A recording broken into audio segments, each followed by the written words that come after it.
Those earth creatures always shooting off their mouths.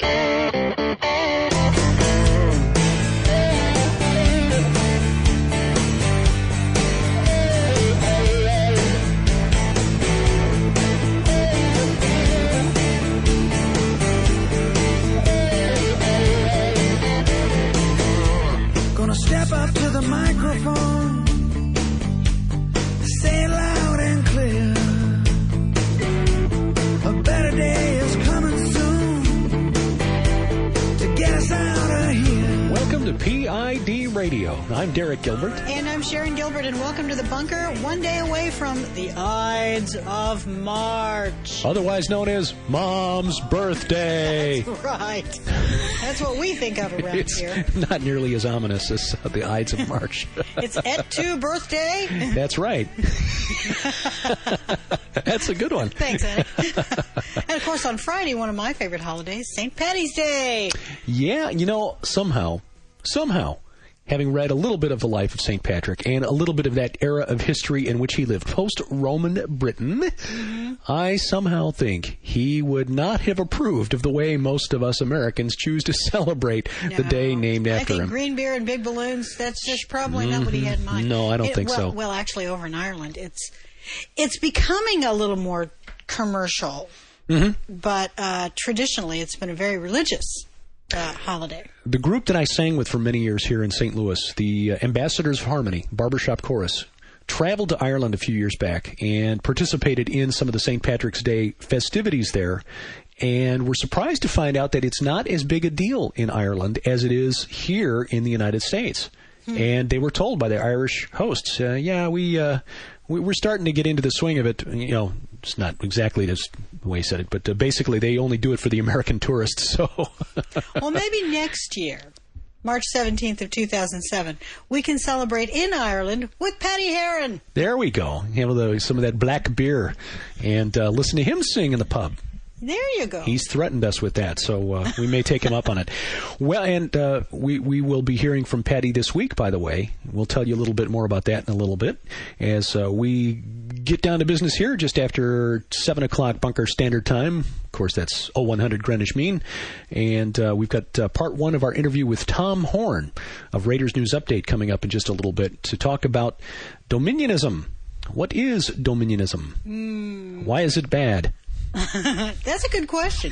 You know, Tom Horn is guesting on the Q-Files this week, and he's doing a great job. He really is. He had a fascinating interview tonight, Tuesday evening. He interviewed Jim Wilhelmsen of Roswell, New Mexico. He runs a shop there called Echoes of Enoch. Little X-Files reference there for you.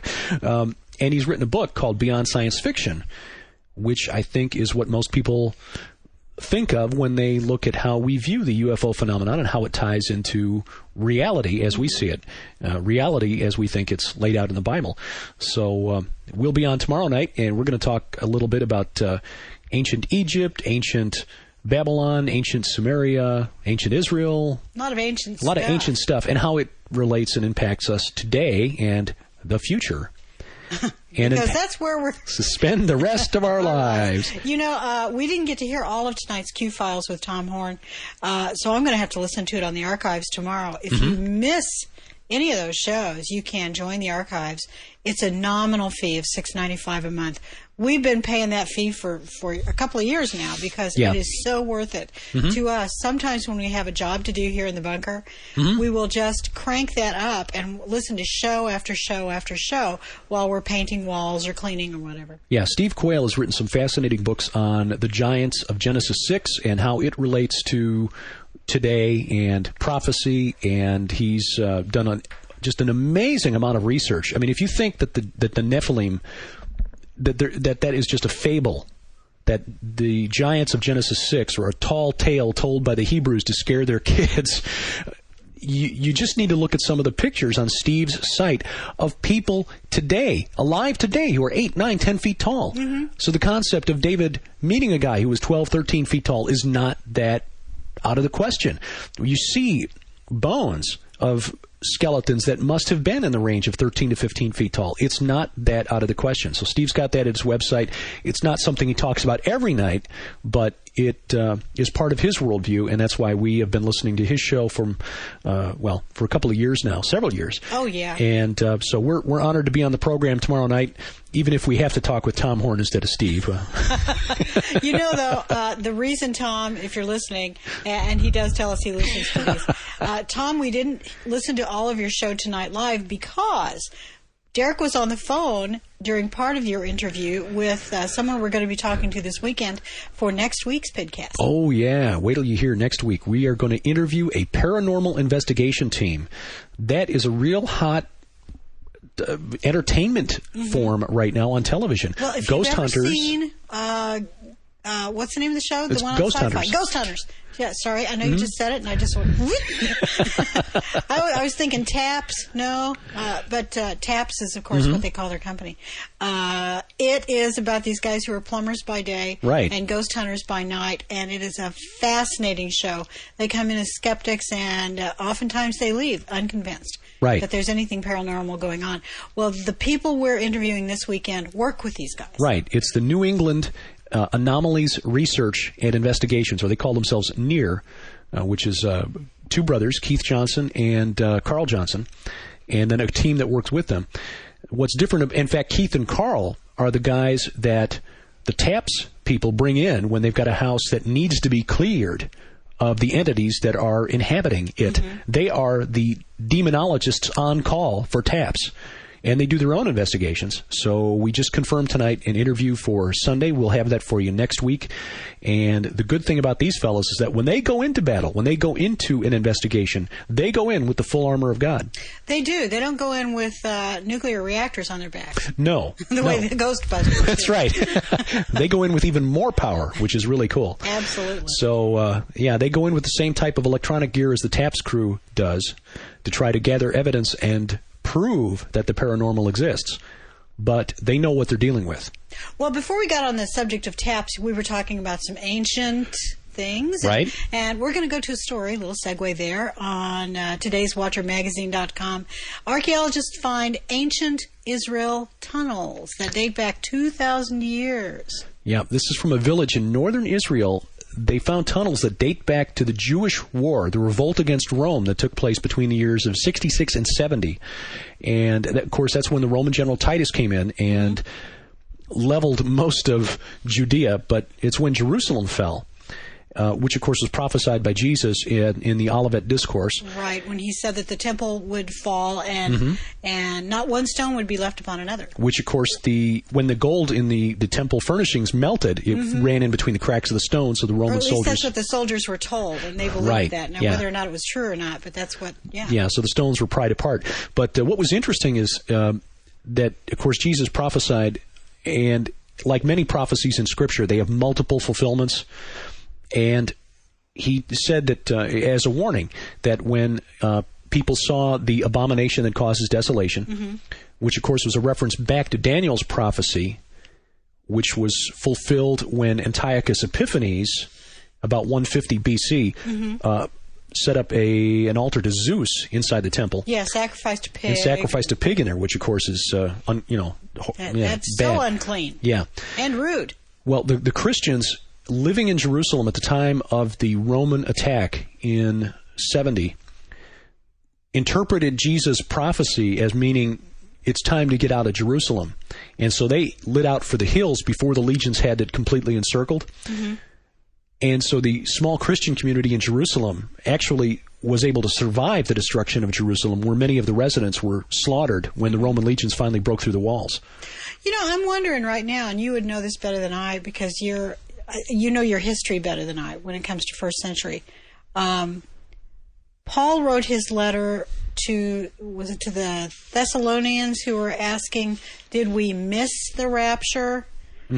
And was it about this time or shortly after this? Because, if this event happened and you believe that this is something that was going to happen in the middle of the tribulation week, you would think you may have missed something. No, that was about 20 years earlier. Paul died. Paul was martyred a couple of years before the legions took Jerusalem. Oh, that's right. James, the brother of Jesus, was also martyred in the year 62, which conveniently took place in an interim period. Felix, who was the governor of... Right, I do remember that. Right, and Paul... spoke to Felix, and Felix was almost persuaded. Right, and then not quite. Well, Felix died. One of the saddest sentences in all of the Bible. Yeah. Almost thou dost persuade us to me. Yeah. But in the year 62, Felix finally passed away, and the Jews, although they were in charge of religion there, they were not allowed to pass judgment and execute prisoners, which is why they had to go to Pontius Pilate to get Jesus crucified. Right.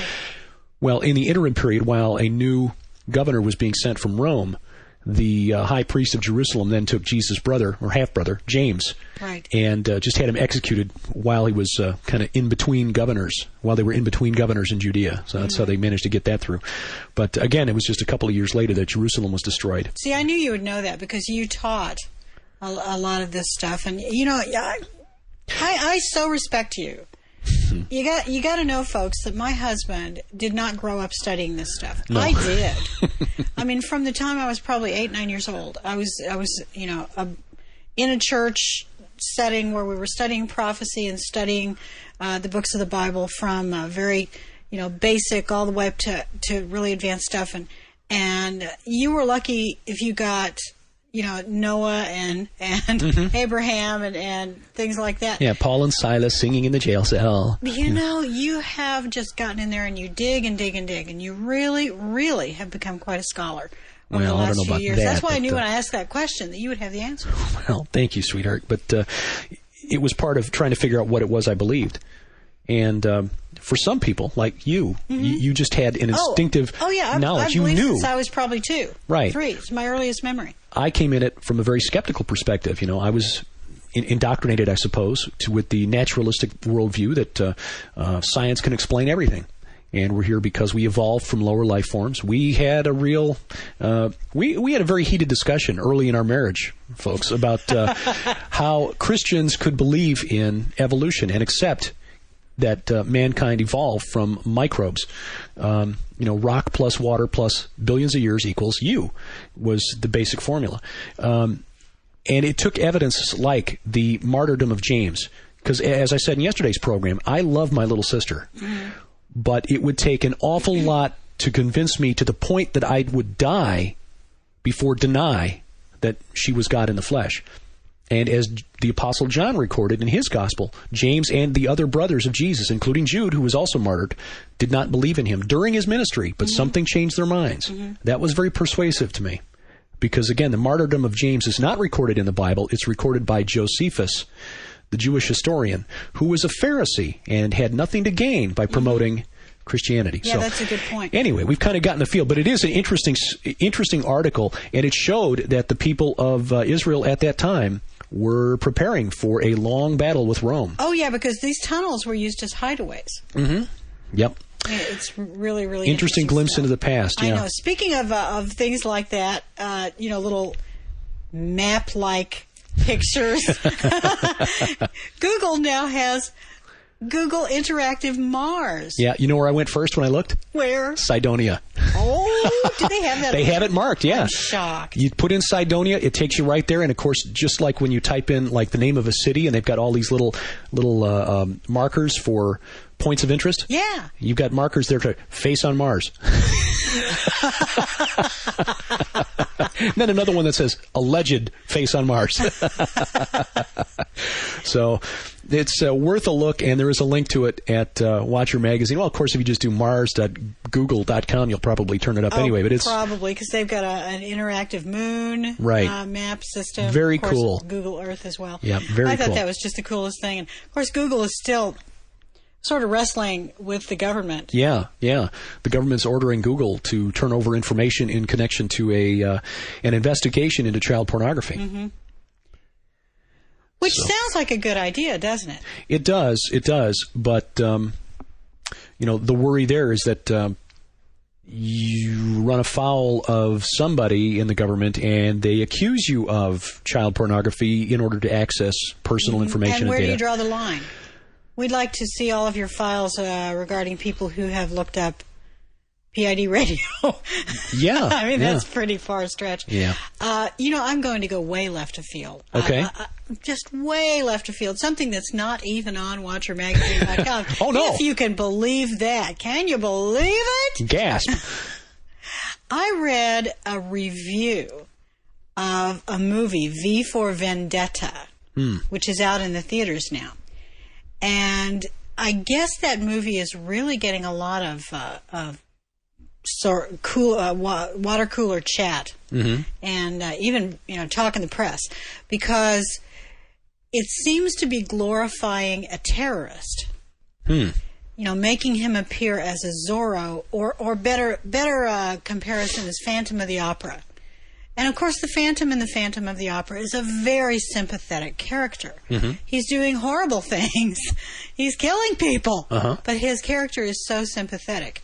This is a similar setup. It takes place in a futuristic alternative universe London that has turned into essentially Nazi Germany. And John Hurt is the Hitler type of Big Brother.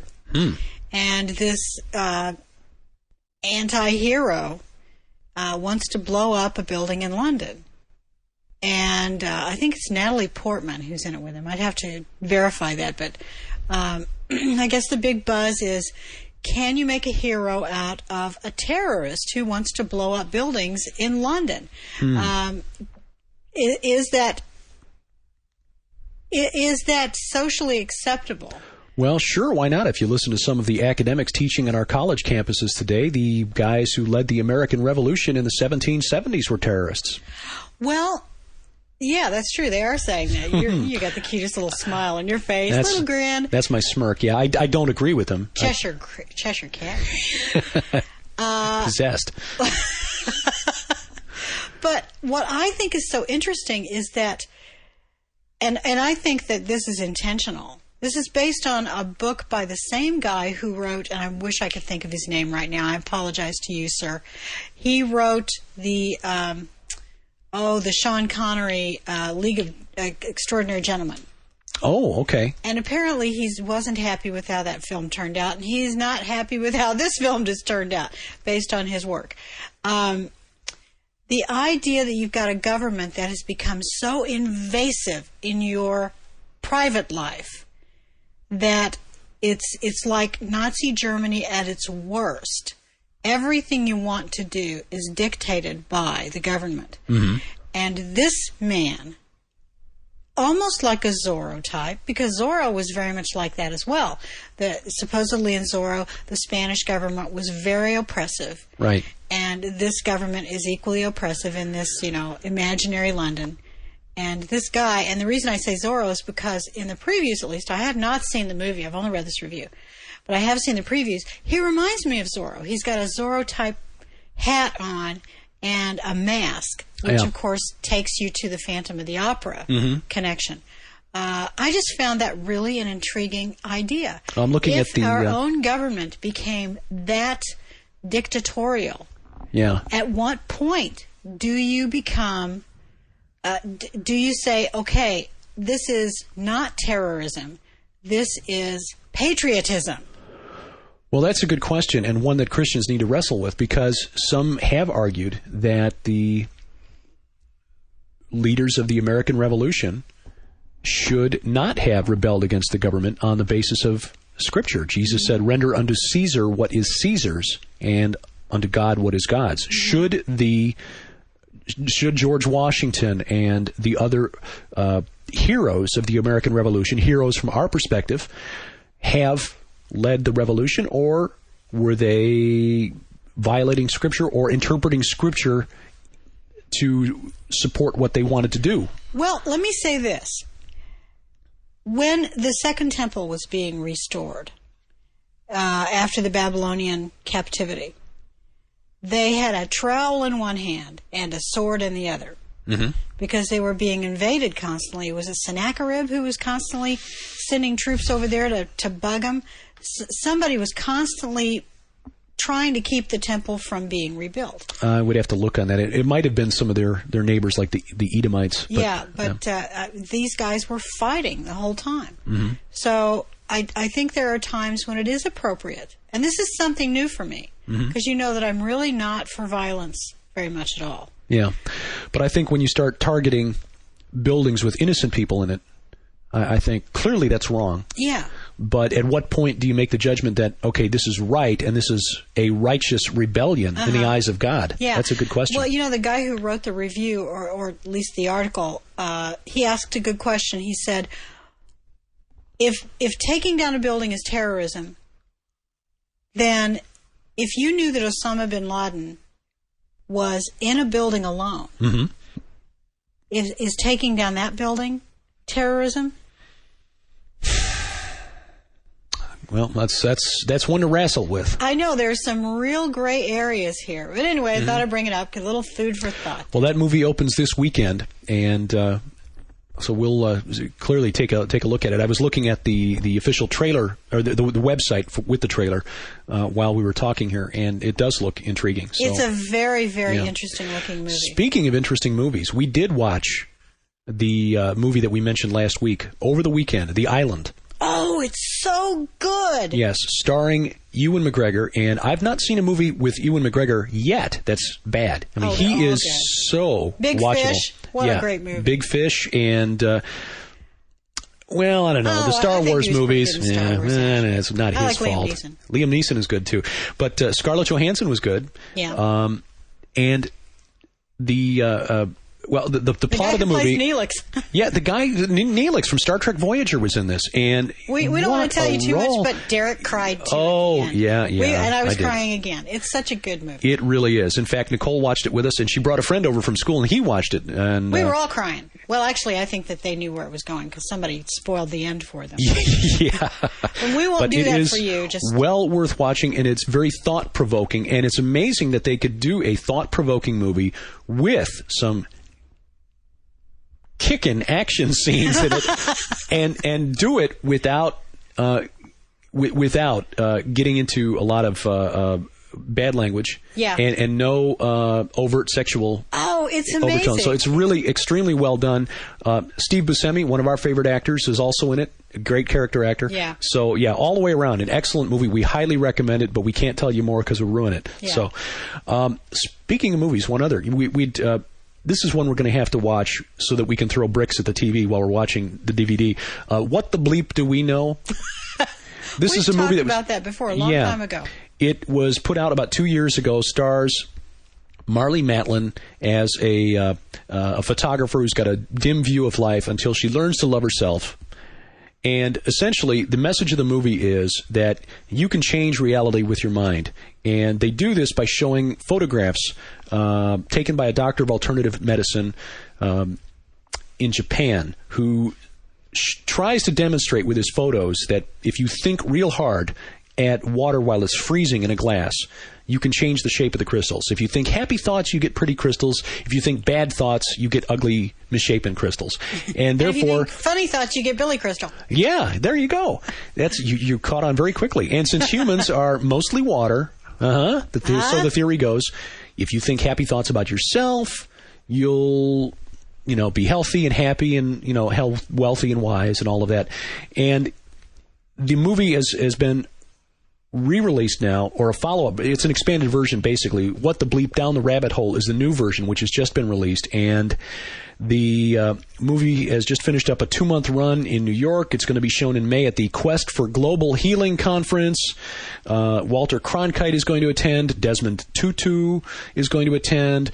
This is becoming a big deal, and I bring it up because we need to be aware of this, because this kind of New Age glop is catching on with a lot of people. And what it's trying to do is meld physics and religion. And that's what we were talking about yesterday with Gorbachev and the Gorbachev Foundation and his connections to the Esalen group and S. Werner Erhard and Est out there in California. Right. All of those thinkers, and they're trying to show that science and thinking and you're all connected. It's the great oneness, and we're all and ye shall be as gods. is what it boils down to. Now, pass the plate. It's what it all comes back to that same lie from the serpent back in the garden. Oh, my goodness. You know what? We could blather on and on and on and on. Yep. But you know what? The other day, Derek did a fabulous interview with Mr. Tom Horn, and we were just talking about him earlier, and sadly, I was asleep. Well, so I will be she not appearing in this interview. That's right. But we don't want to delay any longer. Here's part one of Derek's interview with Tom Horn. We're pleased to welcome back to our guest line Tom Horn, the publisher of Raiders News Update and co-author with his wife Nita of the Ahriman Gate. Tom, welcome back to PID Radio. Hey, Derek, thanks for inviting me back on your show. Sorry that Sharon's not here. She's the other half of my brain, so you'll have to work with me here tonight. I understand completely. Well, you raised a topic during an interview with Steve Quayle on the Q-Files radio broadcast a couple of weeks back that attracted attention from regulars on our forum, and I know that you probably got a lot of feedback from this as well, and that was the subject of Dominionism within the body of Christ, Christian Dominionism, and how it's going to affect the perception of the end times, the coming disclosure event. Right.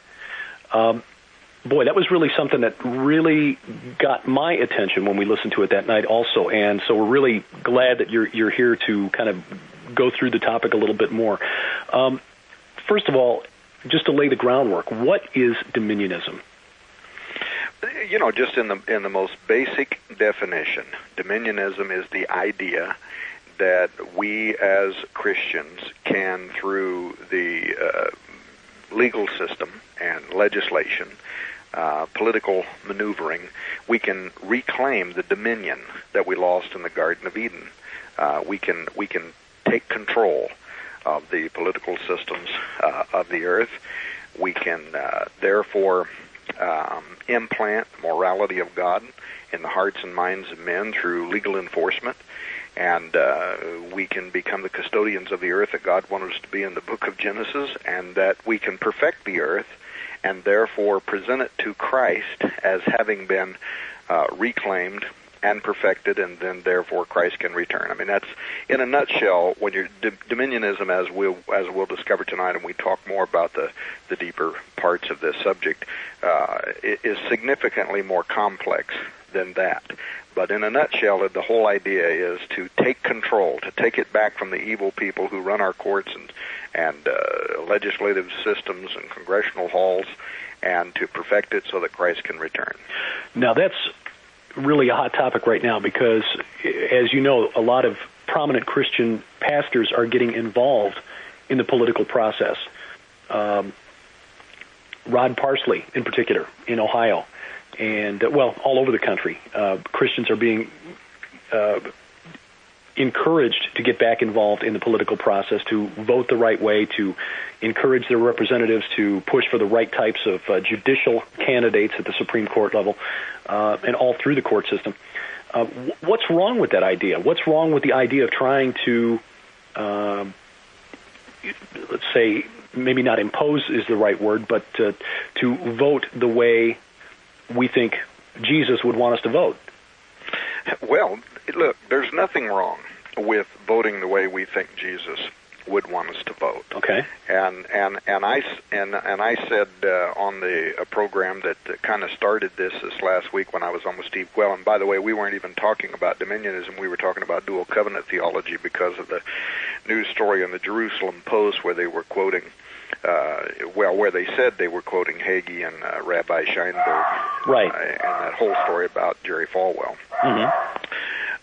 Converting to dual covenant theology, which both of them by nightfall, were getting any microphone they could to say not true, we didn't say it, and it's like anything else. Today's news is tomorrow's old news. I mean, right. The story came and went, but if it served a purpose, it at least raised some significant issues, I think, for the church to consider doctrine that are firmly entrenched in the church now, in particular Dominionism, right? Which, in my mind, is heretical, and of course tonight I want to explain why. But I also said on that program that by bringing up the issue of Dominionism, I was not saying that there's anything wrong with a Christian voting for what they believe to be morally right, or voting against things that they believe to be against biblical ethics. And furthermore, there's nothing wrong with Christians being political activists. If that's, I would suppose some people may be given, a particular calling, a gift, to be able to be involved in the political sphere. But that's completely different than selling the church on the idea that to be good stewards of our time on earth, that we're actually holding up the return of Christ by not seizing control of earthly power in order to implement the morals and values, to impose them, if you will, on people, to make them live by whatever standards we deem are those that are in line with the will of God. And I have to tell you that, all of this began for me a long time ago in the 80s. I hadn't even really thought that much about it lately, because I started out preaching about, and then yelling about, and then screaming about the whole thing, that I thought was a problem with Dominionism back in the 80s, and it seemed to just consistently fall on deaf ears and wasn't doing anything more than making people mad at me. And so I finally just let it go. But it was my belief that Dominionism would become a dominant evangelical heresy that, in my mind, would undoubtedly lead untold numbers of believers into a false gospel, and frankly, provide the doormat for the appearing of the Antichrist. Well, I have to tell you, I believe that more now than I've ever believed it before. Back then, the leaders of the church, the bobbleheads and the entertainment figures and the media elite, they started out talking about, and you might remember this, they started out talking about what was called kingdom age theology. Do you remember that? Vaguely. That was in my nominal Christian phase, when I was working in top 40 radio, playing music that I prefer my daughter not listen to now. Sharon would remember that, though. Yes. Yeah. Well, kingdom age theology was just kind of the early precursor to the broader, what became the Reconstructionist movement, and then now, of course, what's more commonly thought of as Dominionist theology. And most of the people that I hung around with back then, in the early days when we were talking about kingdom age theology, weren't paying that much attention to it. It just seemed to be part of the name it and claim it crowd. And the people that I hung out with, they just would kind of smile, you know what I mean, and look the other way. But then, and I guess, Derek, because of human nature, a large number of believers just started buying into those ideas, and those ideologically driven, politically driven pulpiteers. We started seeing mainstream churches mobilizing adherents to become more and more politically involved. And sadly, along the way, and this was what I guess hurt me, as they became more and more politically involved, they became less and less interested in quiet devotion and their spiritual habits and spiritual life. And the whole thing in the church started turning. It started becoming about power and domination, political authority, economic power, affluence. You know what I'm saying? Whatever it might take to accomplish the Reconstructionist vision of the Dominionists, who said, we need to be about reclaiming what we lost in the Garden of Eden. And for whatever reason, it didn't then, and it doesn't now appear that those people understood that when they're talking about the dominion we had in the Garden of Eden, it wasn't a legal taskmaster, but it was more of a caring overseer. Adam and Eve were given a privilege, an opportunity. They weren't given a billy club by God. At least that's certainly not the way that I read. The kind of authority that they were given in the Garden of Eden would have been reflective of the kind of authority that Jesus Christ had when he took upon himself a pastoral kind of authority where he could care for the things that had been created by God. But in any case, nobody seemed to care about that in the 80s.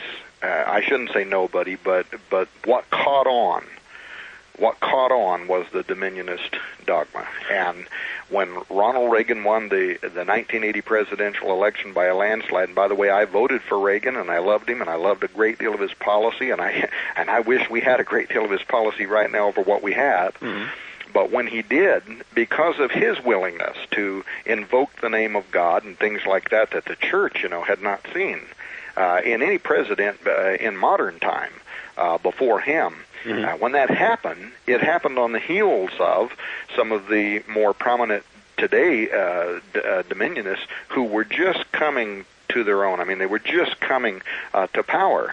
And by then, the rising stars included Pat Robertson and Ralph Reed and Jerry Falwell, and that's how we got on this last week because of Jerry Falwell's name being used.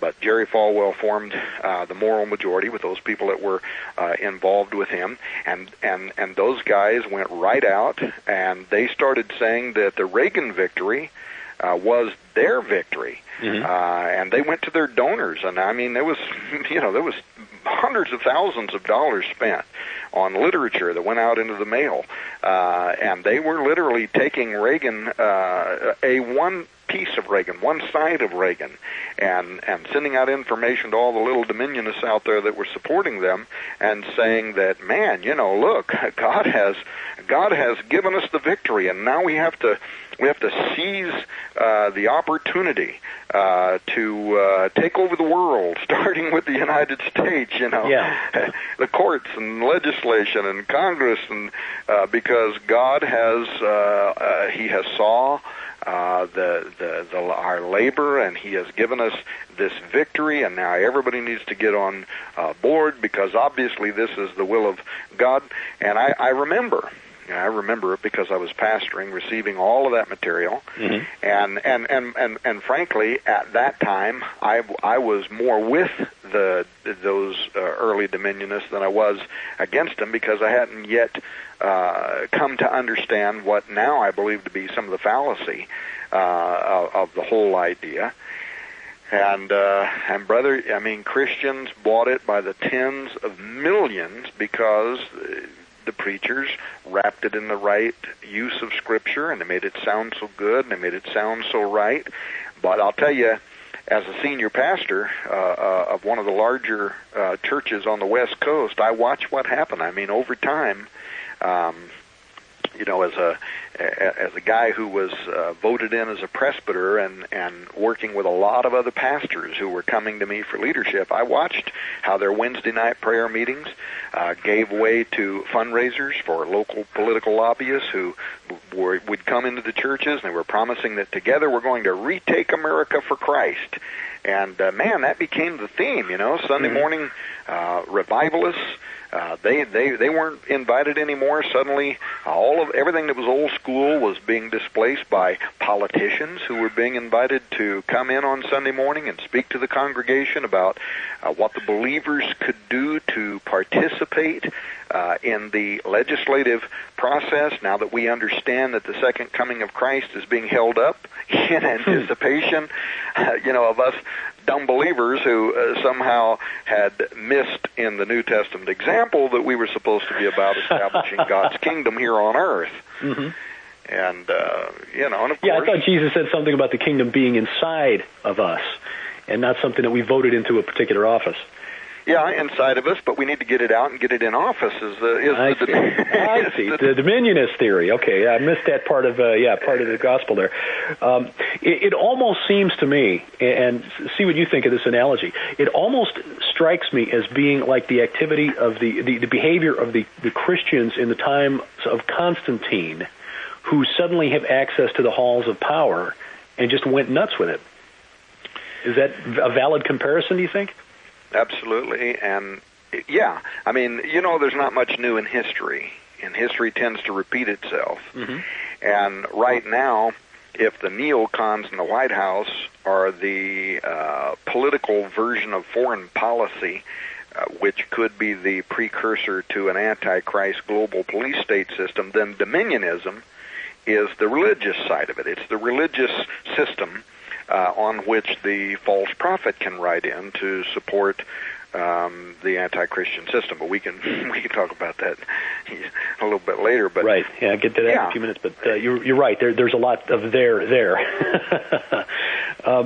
It really is interesting, though, that this process is facilitated by believers who want to see what they believe are Christian morals being enforced in the government system that we have here, while ignoring things, and they facilitate this by ignoring things such as, say, Nancy Reagan consulting an astrologer when she made out Ronald's calendar every day. Yeah, that's right. But look, there was a lot of pressure,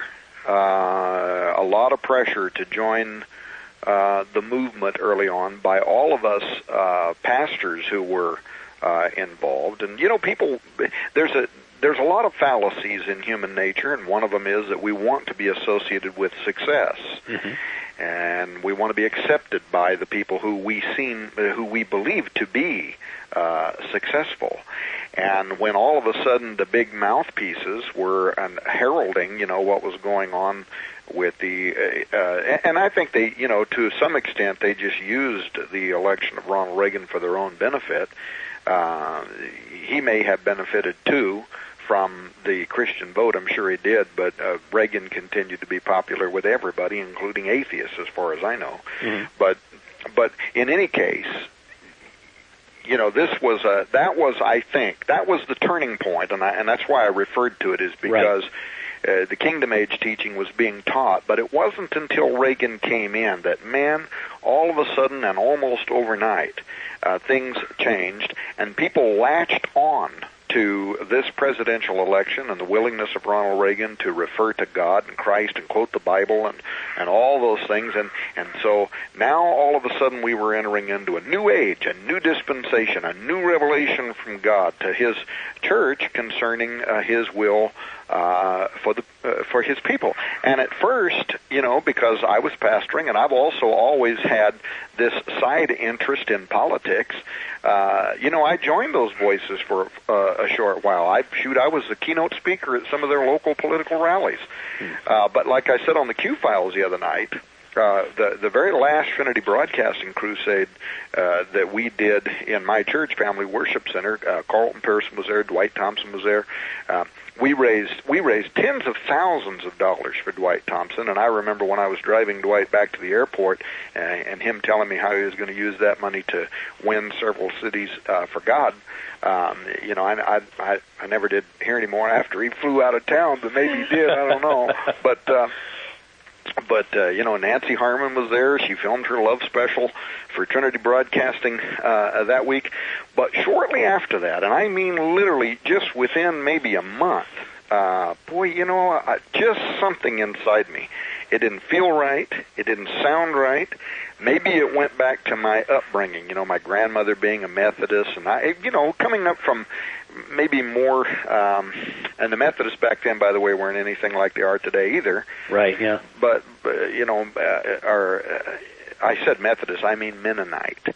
And just these older, more pastoral type congregations where you didn't really wear your religion on your sleeve, and your Christianity wasn't measured by how high you jumped or how far you rolled or whether you laughed in the spirit or you had any of them other things. It really had more to do with your integrity. I know my granddad was Abe Lincoln honest, and you never had to have a contract with him. If he told you he was going to do something, he would do it to his own hurt. He would never, ever go against his word. You know what I'm saying? Mm-hmm, right. These were old ethics that I grew up under, mm-hmm. and suddenly something about the superficiality of a lot of the entertainment side of what I was in, and what some of the stuff behind the scenes that I was witnessing too. I mean, a lot of it just really started feeling wrong to me.